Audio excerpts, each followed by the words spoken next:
Hello everyone, welcome to this next lecture of our geography series जिसमें हम geography को mains और prelims दोनों के पर्सपेक्टिव से कवर कर रहे हैं। और आज जो है हम लैंडफॉर्म शुरू कर रहे हैं और इसमें हम रिवर से बनने वाले लैंडफॉर्म जो है वो डिस्कस करेंगे इस लेक्चर में। ठीक है, तो सबसे पहले समझते हैं कि लैंडफॉर्म होता क्या है। तो लैंडफॉर्म का सिंपल मतलब है अर्थ के सरफेस का कोई small to medium sized natural feature, है ना। क्या डेफिनेशन होगी? The landform is a small to medium sized tract or feature of the Earth's surface having a distinct morphology produced by geomorphic process. इसके examples क्या हो सकते हैं? Valley, gorge, canyon, waterfall, मियांडर्स वगैरह बहुत सारे एग्जाम्पल्स हमको देखने को मिल सकते हैं। डेल्टाज वगैरह इसके एग्जाम्पल हैं। अब अगर बहुत सारे लैंडफॉर्म्स एक साथ मिलकर एक बड़ा जोग्राफिकल सीन बनाते हैं तो उसे हम बोलते हैं लैंडस्केप। उसे हम क्या बोलते हैं? उसे हम बोलते हैं लैंडस्केप। ठीक है, एग्जाम्पल से समझो। एक रिवर माउंटेन से आ रही है ना। माउंटेन एरिया में वी शेप्ड वैली बनाती है, ऐसे कुछ वी शेप्ड वैलीज बनाती है ना। वाटरफॉल बनाती है, गॉड्स बनाती है। आगे प्लेन में आती है तो मेंडर करती है, जैसे कि इस तरीके से मूव करती है। ठीक है, फ्लड प्लेन्स बनाती है, ऑक्सबो लेक बनाती है और फाइनली सी के पास जो है डेल्टा बनाती है। ये सारे इंडिविजुअल फीचर जो है लैंडफॉर्म्स कहलाते हैं और इनका कंबाइंड अरेंजमेंट जो है हमको लैंडस्केप देखने को मिलता है।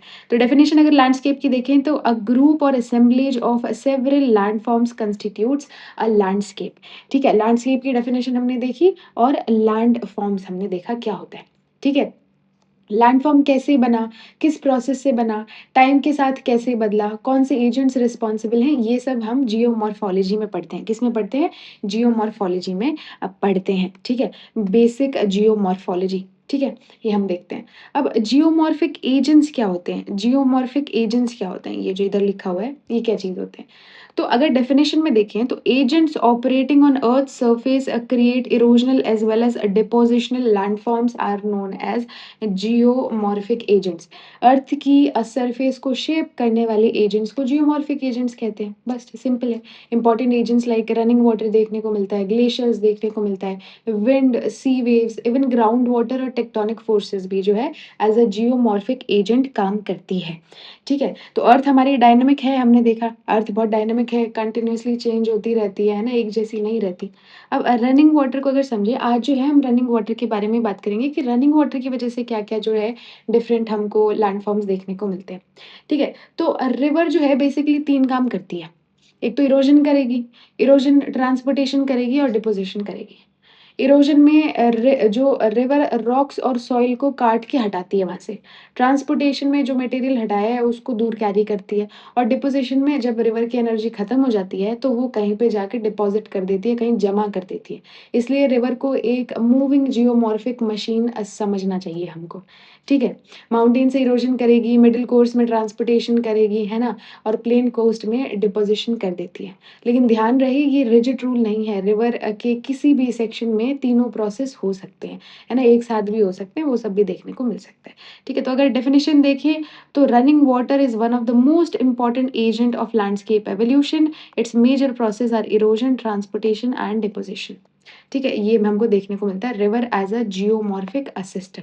ठीक है, तो सबसे पहला हम जो है लैंडफॉर्म समझेंगे रिवर रिवर क्या बनाती है। ठीक है, अब रिवर के ऊपर अपर या फिर जो स्टीप कोर्स में चलते हैं ना, जब रिवर स्टीप कोर्स में चलती है तो रिवर के बेड पर जो है रॉक्स देखने को मिलते हैं, है ना। रॉक देखने को मिलते हैं, इनका फ्लो जो है पावरफुल देखने को मिलता है। रॉक के सरफेस में छोटा-सा डिप्रेशन इस तरीके से डिप्रेशन बना होता है। यहाँ पे रॉक होता है ना? यहाँ पे जैसे-जैसे पानी मूव करता है तो ये कॉन्स्टेंटली जो है घूमता रहता है, घूमता रहता है, घूमता रहता है और ये नीचे डिप्रेशन क्रिएट कर देता है और ज़्यादा नीचे वाले पत्थर को काटता रहता है, काटता रहता है, काटता रहता है।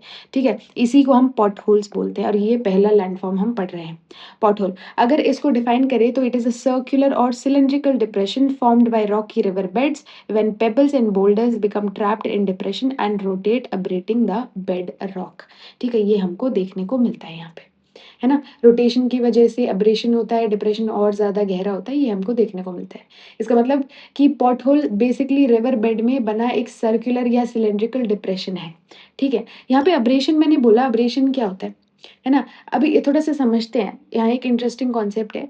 रिवर का वाटर ही सिर्फ़ इरोज़न नहीं कर रहा है, रिवर के अंदर कैरेट जो पेबल्स हैं, वो भी एक तरफ से ग्राइंडिंग टूल्स बन जाते हैं, यहीं एब्रेशन का प्रोसेस हमको देखने को मिलता है। ठीक है? फिर प्लंज पूल आते हैं, प्लंज पूल ये क्या होते हैं? प्लंज पूल क्या होते हैं? थोड़ा समझने की कोशिश करते हैं।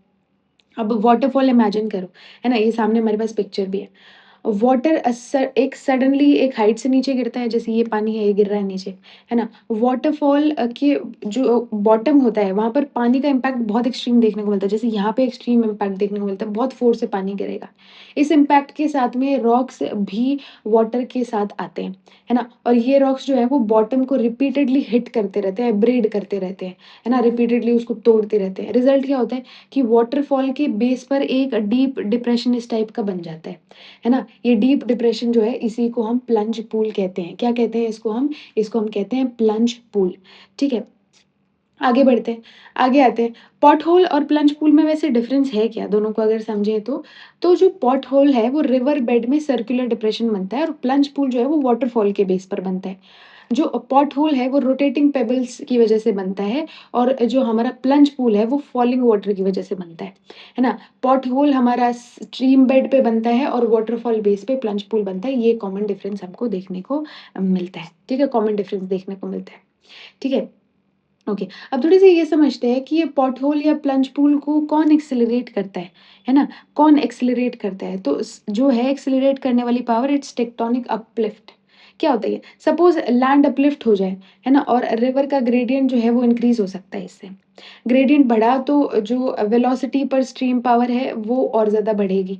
देयरफॉर जो वर्टिकल इरोजन है वो और ज़्यादा बढ़ जाएगा। इसी प्रोसेस को रिवर रिजुविनेशन के कॉन्टेक्स्ट में समझा जा सकता है। ठीक है? दूसरा, अगर बेस लेवल फॉल हुआ, मतलब रिवर का जो अल्टीमेट बेस लेवल है वो जनरली सी लेवल होता है। अगर सी लेवल फॉल हो गया, मतलब नीचे गिर गया, तो रिवर को कंपैरेटिवली लोअर लेवल तक रीच करना है ना? रिज़ल्ट क्या होगा? रिवर जो है वो रिजुविनेट होगी और फिर वर्टिकल इरोजन इंक्रीज़ होता हुआ हमको दिखेगा। ठीक है? क्या तो लैंड अपलिफ्ट हो जाए या फिर वाटर लेवल डिक्रीज़ हो जाए, तो इससे जो है वर्टिकल इरोजन बढ़ता है, ये हमने देखा। ठीक है? अगर रिवर जो है वो सॉफ्ट या हार्ड रॉक की अल्टरनेटिव लेयर से गुज़र रही है, तो इरोजन यूनिफ़ॉर्म नहीं होगा। सॉफ्ट रॉक को तो फास्टर इरोड कर देगी और जो हार्ड रॉक है उसको धीरे इरोड करेगी, ये हमने देखा, है ना? तो ये भी हमको देखने को मिलता है, ठीक है? तो ये डिफरेंशियल इरोजन जो है इसका एक कीवर्ड हो सकता है, डिफरेंशियल इरोजन। ये बेस लेवल फॉल और ये हमने देख लिया, ठीक है? रॉक रेजिस्टेंस भी हमने देख लिया, ठीक है? रॉक किस टाइप का है उससे फ़र्क पड़ता है, ओके? अब नेक्स्ट आते हैं इंसाइज्ड और एंट्रेंच्ड मेंडर। ये क्या होता है? मेंडर तो वैसे जैसे रिवर इस तरीके से जो है मूव करती है उसको मेंडर बोलते हैं। अब एक बहुत इंपॉर्टेंट कॉन्सेप्ट समझते हैं। नॉर्मली मेंडर क्या होता है? रिवर प्लेन्स में साइडवेज बेंड हो जाना, कुछ इस तरीके से बेंड हो जाना, उसको क्या बोलते हैं? मेंडरिंग बोलते हैं, ठीक है? लेकिन सपोज़ रिवर पहले एक प्लेन पर मेंडर बना चुकी थी, अब सडनली टेक्टोनिक अपलिफ्ट या बेस लेवल फॉल हो गया है, तो रिवर की जो इरोसिव पावर है वो और ज़्यादा बढ़ गई है। अब रिवर साइडवेज़ नहीं वर्टिकल डाउन कट करने लगी है ना? जो है डेप्थ बढ़ाने लगी है ना? वर्टिकल डाउन कट करने लगी है, लेकिन इंटरेस्टिंग पार्ट ये है कि रिवर अपना पुराना मेंडर पैटर्न जो है वो मेंटेन करती है, लेकिन और ज़्यादा डीपली कट कर रही है, और ज़्यादा नीचे हाइट में कट कर रही है। इसको हम बोलते हैं इंसाइज्ड एंट्रेंच्ड मेंडर। क्या बोलते हैं इसको? बोलते हैं इंसाइज़ एंट्रेंच्ड मेंडर। ठीक है? वर्टिकल इंसिजन यहाँ पे हमको देखने को मिलता है due to any factor may be जो है आपका बेस लेवल राइज़ हो गया है या सी लेवल फॉल हो गया, इस वजह से हमको ये देखने को मिलता है। ठीक है? ये हमने देख लिया। अब रिवर टेरेसेस क्या होते हैं? ये कौन-सा तरीका जो है बनाती है? रिवर टेरेसेस ये क्या होते हैं? ठीक है? ये क्या होता है? तो थोड़ा समझने की कोशिश करते हैं, है ना? ये समझने की कोशिश करते हैं। इमेजिन करो रिवर एक ब्रॉड फ्लड प्लेन जो है वो बना चुकी है। रिवर उस फ्लड प्लेन पर फ्लो कर रही है ना? और फिर किसी रीज़न से रिवर जो है वो डाउन कट करने लगी। करंट जो रिवर लेवल है वो नीचे चला गया, डाउन कट किया तो और जगह बन गई और ज़्यादा नीचे चली गई। पुराना जो फ्लड प्लेन है अब रिवर के साइड में एलिवेटेड फ्लैट सरफेस की तरह ऐसे इस तरीके से बनता हुआ दिखाई मतलब नीचे कट करती जा रही है और नीचे जा रही है और ये ऊपर का एरिया कुछ इस तरीके का बनता हुआ जा रहा है ना? इसी को बोलते हैं रिवर टेरेस। ये जो कुछ इस तरीके का हमको टेरेस टाइप देखने को मिलता है इसको बोलते हैं रिवर टेरेस। सिंपल डेफिनेशन में रिवर की पुरानी वैली में फ्लोर या फ्लड प्लेन का अबैंडन्ड जो रेमिनेंट होता है उसको हम जो है रिवर टेरेस बोल देते हैं, ठीक है? अब रिवर टेरेस क्यों बनते हैं? है ना? ये भी टेक्टोनिक अपलिफ्ट की वजह से भी, बेस लेवल फॉल की वजह से भी, क्लाइमेट चेंज की वजह से भी बनते हैं, है ना? क्लाइमेट चेंज से रेनफॉल, डिस्चार्ज, सेडिमेंट लोड ये सब चेंज हो सकता है। तो रिवर का जो इरोशनल डिपोज़िशन बैलेंस है वो डिस्टर्ब हो सकता है। हाइड्रोलॉजिकल चेंज है, पानी का जो पैटर्न है वो चेंज हो गया उसकी वजह से भी हो सकता है। तो ये हमको देखने को मिलता है, ठीक है? कॉजेज़ आर दीज़, ठीक है? अभी पेयर्ड टेरेसेस क्या होते हैं, है ना? पेयर्ड टेरेस में क्या होता है कि रिवर दोनों साइड पे अप्रॉक्सिमेटली सेम एलिवेशन पे काटती है। मतलब दोनों साइड से जैसे इस साइड पे भी कुछ ऐसा काट रही है और इस साइड पे भी कुछ ऐसा काट रही है, मतलब सिमिलर, दोनों साइड से सिमिलर देखने को मिलता है, उसको बोलते हैं पेयर्ड टेरेस, ठीक है? सिमेट्री देखने को मिलती है, अनपेयर्ड में सिमेट्री नहीं होती, यही फ़र्क है ना? Terraces occur at approximately the same elevation on both sides, उसको बोलते हैं पेयर्ड टेरेस। एंड जो सेम एलिवेशन पे नहीं होते, terraces occur at different elevations और only on one side are unpaired terrace. Done, इनमें एसिमेट्री देखने को मिलती है, ठीक है? अब रिवर वैलीज़ क्या होती है ये देखते हैं, रिवर वैलीज़, ठीक है? तो यूथ, मैच्योर और ओल्ड फेज को ओल्ड जो एज है उसके हिसाब से हम समझेंगे। रिवर का साइकिल यही होता है, पहले जो है यंग एज में बहुत ज़्यादा एनर्जी होती है, फिर मैच्योर एज में आती है ना? ओल्ड एज में एनर्जी कम हो जाती है, ये सब देखने को मिलता है। तो सबसे पहले जो यूथ एज आती है रिवर की जो यूथ एज आती है, रिवर माउंटेन में से निकलती है, स्लोप जो है वो काफ़ी स्टीप देखने को मिलता है, ग्रेडिएंट भी काफ़ी हाई है, तो वाटर के पास बहुत हाई पोटेंशियल एनर्जी होती है। इसलिए वर्टिकल इरोजन जो है वो बहुत ज़्यादा करती है। इसकी वजह से बनती हैं वी शेप्ड वैलीज़, ठीक है? क्योंकि वर्टिकल इरोजन ज़्यादा कर रही है, तो बहुत नैरो वैली बनेंगी, बहुत स्टीप स्लोप में वैली बनेंगी, वाटरफॉल्स बनेंगे, रैपिड्स बनेंगे, पॉट होल्स बनेंगे, ये सब देखने को मिलता है। तो वर्टिकल इरोजन यहाँ पे हमें देखने को मिलता है इन यूथ स्टेज। जब मैच्योर स्टेज में आती है, जब रिवर अपने मैच्योर स्टेज में आती है, तो क्या करती है, ग्रेडिएंट कम हो जाता है, पहले से स्लोप कम हो जाता है, वर्टिकल इरोजन कंपैरेटिवली कम हो जाता है अब इस टाइम पे। अब रिवर जो है वो साइडवेज इरोजन कर रही है, लैटरल इरोजन कर रही है, साइडवेज इरोजन कर रही है ना? वैली जो है वाइडर हो रही है, पहले जो डीप वैली बना रही थी अब वाइड वैली बना रही है। मियांडर्स डेवलप होते हैं, मियांडरिंग करने लग जाती है ना? फ्लड प्लेन डेवलप करती है, फ्लड प्लेन हमने समझा था क्या होता है ना? तो ये डेवलप करती है, ठीक है? और जब रिवर जो है मैच्योर अपने ओल्ड फेज में आ जाती है, ओल्ड स्टेज में आ जाती है, तो अब एनर्जी जो है वो कम हो गई, रिवर स्लो हो जाती है, स्लो हो जाती है तो इधर उधर चैनल्स बनाने लगती है ना? ब्रॉड फ्लड प्लेन्स बनाएगी, मेंडर भी करती है, यहाँ पे ऑक्सबो लेक बनाएगी, नेचुरल लेवीज बनाएगी, ये सब हमको देखने को डेल्टास बनाएगी, है ना? एट द एंड डेल्टा बनाती है और यहाँ पे डिपोजिशन करना शुरू कर देती है, यानी कि मिट्टी पत्थर जो भी लेके आई है वो अब जो है जमाना शुरू कर देती है, ठीक है? ये हमको ओल्ड स्टेज में देखने को मिलता है, ठीक है? अब समझेंगे रैपिड्स क्या होता है। रैपिड्स को सिंपल लैंग्वेज में फास्ट टर्बुलेंट रिवर वाटर जैसा समझना चाहिए। रिवर के बेड में सडन एलिवेशन चेंज इस तरीके से सडन एलिवेशन चेंज जब आता है ना? तो ये रेजिस्टेंस रॉक की इरेगुलरिटी की वजह से होता है वैसे तो। जो सॉफ्ट रॉक होते हैं वो इरोड हो जाते हैं, जो नहीं होते वो रह जाते हैं, है ना? तो वाटर स्मूथली फ्लो नहीं करता, हमको जो है थोड़ी डिस्टर्बेंस देखने को मिलती है, तो कभी-कभी फास्ट और टर्बुलेंट इर्रेगुलर रैपिड्स हमको देखने को मिलते हैं। ये माउंटेन एरियाज़ में, स्टीप ग्रेडिएंट्स में, है ना? यहाँ पे हमको देखने को मिलता है। एडवेंचर भी करते हैं लोग काफ़ी, जैसे मान लो ये हार्ड रॉक है तो ये ऊपर रह गया, ये हार्ड रॉक है ऊपर रह गया, ये हार्ड रॉक है ऊपर रह गया, सॉफ्ट रॉक थोड़े नीचे आ गए, तो ये हमको देखने को मिलता है, ठीक है? अब थोड़ा डिपोज़िशनल जो है, हमारे डिपोज़िशनल अभी तक जो है काट रही है, कहीं लेके जा रही है, ट्रांसपोर्टेशन कर रही है। अब डिपोज़िशनल देखेंगे जहाँ पे जमा करना शुरू करती है रिवर, है ना? रिवर की एनर्जी डिक्रीज़ हो रही है तो अब जमा करेगी। हाई एनर्जी में इरोजन या ट्रांसपोर्टेशन करती है और लो एनर्जी में जो है डिपोज़िशन करेगी। तो सबसे पहला जो डिपोज़िशनल लैंडफ़ॉर्म है दैट इज़ डेल्टा। क्या है वो? डेल्टा। रिवर फाइनली सी या लेक में एंटर करती है और रिवर का जो वेलोसिटी है वो सडनली डिक्रीज़ हो जाता है। क्यों? क्योंकि रिवर का जो चैनल वाला कंसंट्रेटेड फ्लो है, वो ओपन वाटर बॉडी में स्प्रेड हो जाता है।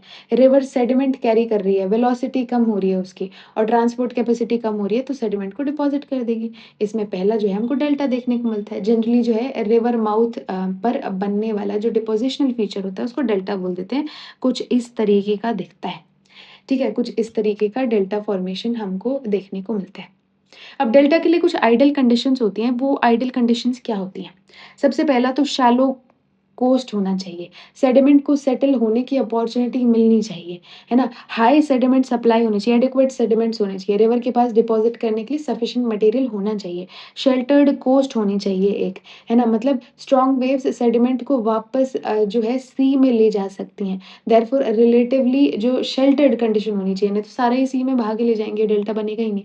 लॉन्ग रिवर कोर्स होना चाहिए, लॉन्ग ड्रेनेज जो है बेसिन है, generally substantial sediment supply provide कर सकती है। सूटेबल सेडिमेंट साइज़ होना चाहिए, इनफ साइज़ के सेडिमेंट्स होने चाहिए और एक स्टेबल कोस्टल कंडीशन होनी चाहिए, है ना? हमको ये देखने को मिलता है, ठीक है?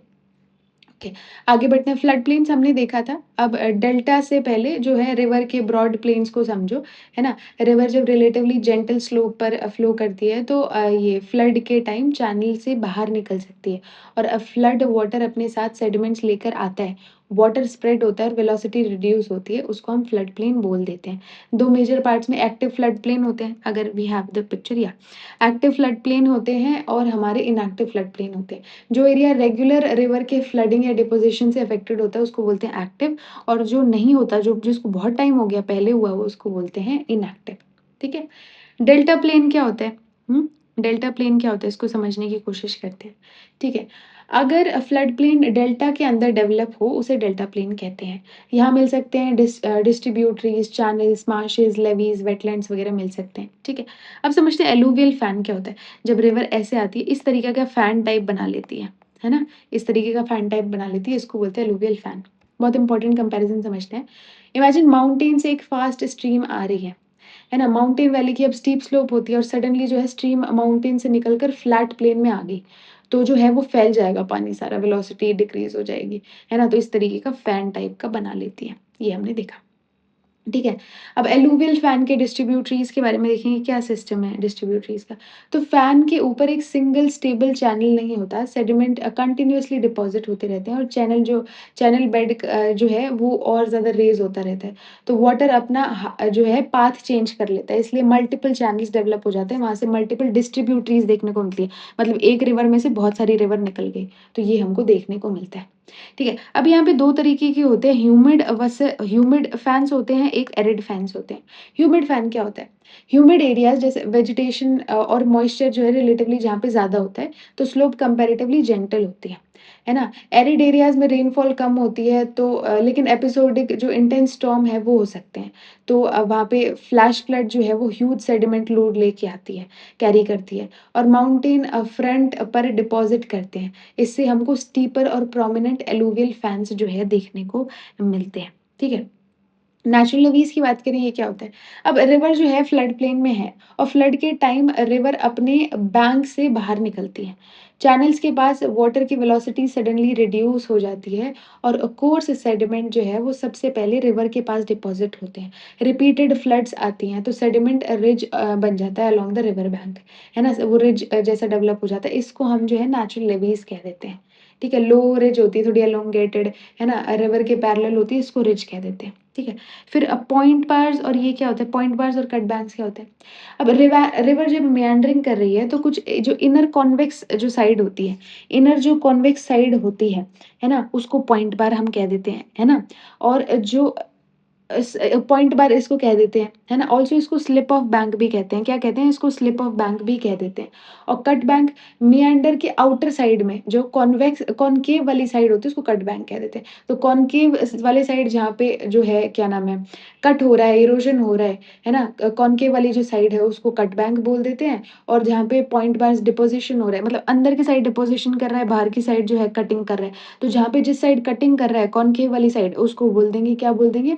उसको बोल देंगे कट बैंक बोल देंगे और जो अंदर की साइड जो है उसको हम बोल देंगे पॉइंट बार्स। सिंपल है, ठीक है? मेंडर्स का मतलब हम समझ ही गए, जब रिवर इस तरीके से जो है करती है तब उसको मेंडर बोल देते हैं, मेंडरिंग बोल देते हैं, ठीक है? ये बहुत इंपॉर्टेंट है। अब मेंडर का एक्चुअल मैकेनिज़्म क्या होता है, थोड़ा-सा अगर समझें तो मैकेनिज़्म क्या होता है? तो हाई वेलोसिटी जब होती है तो इरोजन करती है, तो इनर बेंड होता है जहाँ पे लोअर वेलोसिटी होती है, आउटर बेंड पे ज़्यादा वेलोसिटी देखने को मिलती है ना? तो वो कटिंग, डिपोज़िशन वगैरह देखने को मिलता है जिसकी वज़ह से मेंडरिंग होती है, यानी कि जिसकी वज़ह से रिवर कुछ ऐसे-ऐसे मूव करती है। ऊपर से कोरिलेस फ़ोर्स का यहाँ पे क्या रिलेशन देखने को मिलता है हमको, है ना? हमारे सोर्सेज़ में कोरिलेस फ़ोर्स को मेंडर फॉर्मेशन का कॉज़ दिया गया है ना? थोड़ा नुआंस समझते हैं कि कोरिलेस फ़ोर्स जो है वो लार्ज स्केल वाटर मूवमेंट को डिफ्लेक्ट करती है, बट इंडिविजुअल मेंडर्स का प्राइमरीली मैकेनिज़्म जो है कोरिलेस फ़ोर्स नहीं है। तो this can be just done of, है ना? मेन फैक्टर जो है वो चैनल ग्रेडिएंट, डिस्चार्ज ये सब होता है, तो जस्ट इन केस अगर ट्रैप आए तो आप ये लिख सकते हैं। Earth's rotation influences flowing water and can contribute to asymmetry in large scale river channels. channels, but it is not the primary universal cause for universal meander. तो just in case ये trap आए तो you already know, है ना? Oxbow lakes क्या होते हैं? जब रिवर ऐसे कट कर रही है तो है ना, यहाँ पे डिपॉज़िट करती है, बाहर की साइड जो है कटिंग करती है। तो डिपॉज़िट करते-करते है ना, ये बाहर की साइड कटिंग करती है ना? तो ये इस तरीके से मूव होते एक टाइम आता है जब जो रिवर है इस तरीके से ऐसे हो जाती है, इतना डिपॉज़िट कर देती है। और फिर अगले स्टेप में जो है ये कुछ ऐसी हो जाती है और ये यहाँ पे एक जो है बन जाता है लेक अलग से। इसी को हम ऑक्सबो लेक कहते हैं। ठीक है? इसी को ऑक्सबो लेक कहते हैं। ये थोड़ा-सा इस शेप का भी हो सकता है, कैसे भी इस शेप का, क्रेसेंट टाइप का शेप का हो सकता है। ठीक है? ब्रेडेड चैनल्स क्या होते हैं? ब्रेडेड चैनल्स क्या होते हैं? Yes, this is the oxbow lake, आप देख सकते हैं, ठीक है? ब्रेडेड चैनल्स क्या होते हैं? है ना? सपोज़ रिवर के पास सेडिमेंट बहुत ज़्यादा है और अब रिवर के पास में जो है उतनी एनर्जी नहीं बची, तो इस तरीके के मल्टीपल जो चैनल्स है रिवर बना लेती है, इंटरकनेक्टेड चैनल्स, इन्हीं को हम ब्रेडेड चैनल्स बोल देते हैं, ठीक है? हाँ, इन्हीं को ब्रेडेड चैनल्स बोल देते हैं, ठीक है? अभी थोड़ा ब्रेडेड चैनल्स और मेंडरिंग में फ़र्क क्या है? जो मेंडरिंग है वो generally one dominant sinus channel जो वो करता है। ब्रेडेड में हमको बहुत सारे इंटरकनेक्टेड चैलेंज जो है वो देखने को मिलते हैं, है ना? अब इंडिया का थोड़ा-सा एग्ज़ाम्पल समझने की कोशिश करते हैं। हमारे पास में कुछ एग्ज़ाम्पल्स हैं जो कि हम लेक्चर के एंड में देखेंगे, अभी देख लें। चलो अभी देख लेते हैं। हमारे पास में गंडीकोटा जो है कैन्यन देखने को मिलता है ना? ये ज़रा इधर से हम गंडीकोटा कैन्यन देखने को मिलता है जो पेन्नार रिवर पे है आंध्र प्रदेश में, डीप कैन्यन है ना? इसलिए इसका निकनेम जो है ग्रैंड कैन्यन ऑफ इंडिया भी पड़ा है। हमारे पास बेड़ा घाट है जो कि नर्मदा रिवर पे है ना? मध्य प्रदेश में देखने को मिलता है। यहाँ पे धुआँधार वाटरफॉल्स देखने को मिलते हैं, है ना? जो बेड़ा घाट है उसका इकोलॉजिकल कनेक्शन ये है कि वाटरफॉल से कंटिन्यूअसली स्प्रे जनरेट होता है।